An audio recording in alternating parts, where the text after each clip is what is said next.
অলস কাঠুরের করুণ পরিণতি। এক গভীর জঙ্গলের পাশে থাকত রশিদ নামের এক কাঠুরে। শুরুতে সে ছিল পরিশ্রমী।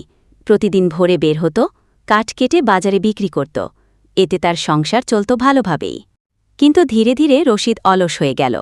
সে ভাবতে লাগল, এত ভোরে উঠে কষ্ট করে কাজ করার কি দরকার, একদিন না কাটলে আরেকদিন কাটবেই। সে কাজ ফাঁকি দিতে লাগল। একদিন কাজ করত, 3 দিন বসে থাকত। ফলাফল হল, তার ঘরে খাবার কমতে লাগল, ঋণ বাড়তে লাগল। স্ত্রী আর সন্তানদের চোখে ক্ষুধার জল দেখা দিতে লাগল।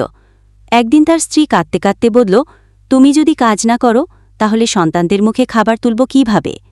কিন্তু রশিদ হেসে বলল, আল্লাহ আছেন, তিনিই ব্যবস্থা করবেন।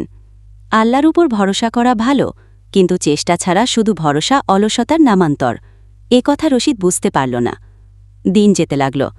একদিন তার ছোট্ট ছেলে ক্ষুধায় অজ্ঞান হয়ে গেল। তখন প্রতিবেশীরা ছুটে এসে খাবার দিল।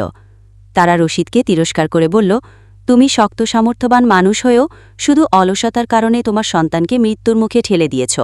এটা কি আল্লাহকে ভরসা করা, নাকি আল্লাহর দেওয়া শক্তিকে অবহেলা করা? সেদিন রশিদের চোখ খুলে গেল, কিন্তু তখন অনেক দেরি হয়ে গেছে। ঋণ আর অভাবের চাপে তার সংসার ভেঙে যায়। স্ত্রী সন্তানরা চলে যায় অন্যত্র। রশিদ একা বসে থাকে খালি ঘরে।